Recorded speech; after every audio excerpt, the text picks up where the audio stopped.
No, look, again, broadcast TV is different. We're on a cable show right now. You don't have an FCC license.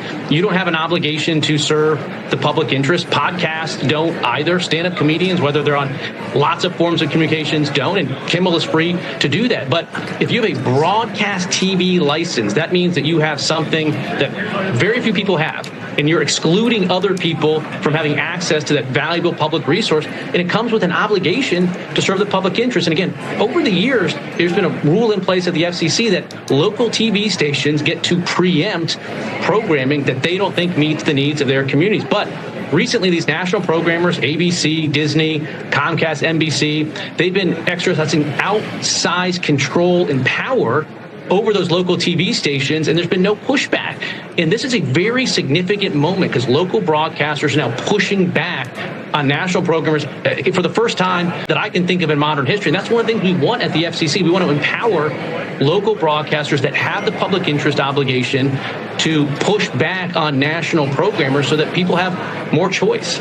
Resolved that Representative Ilhan Omar of Minnesota be censured.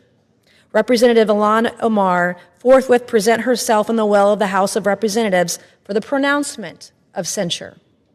Representative Ilhan Omar be censured with the public reading of this resolution by the Speaker, and Representative Ilhan Omar be and is hereby removed from the Committee on Education and Workforce and removed from the Committee on the Budget of the House. Resolution offered. Yeah, Congressman, I see you are wearing a hat. What does that hat say?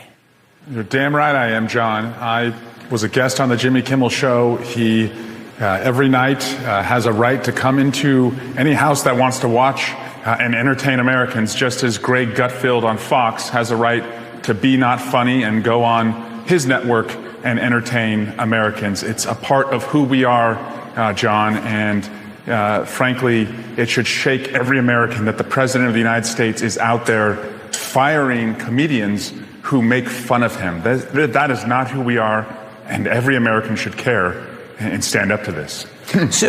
Pursuant to Clause 8 of Rule 20, the unfinished business is the vote on passage of H.R. 4922, on which the yeas and nays are ordered. The clerk shall report the title of the bill.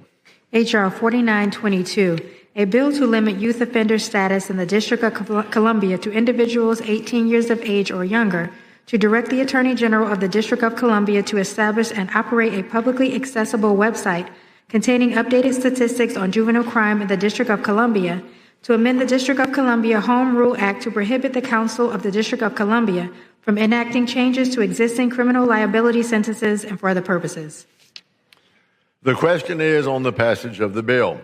Members will record their vote by electronic device. This is a 15-minute vote. The yeas are 240 and the nays are 179. The bill is passed. Without objection, a motion to reconsider is laid on the table.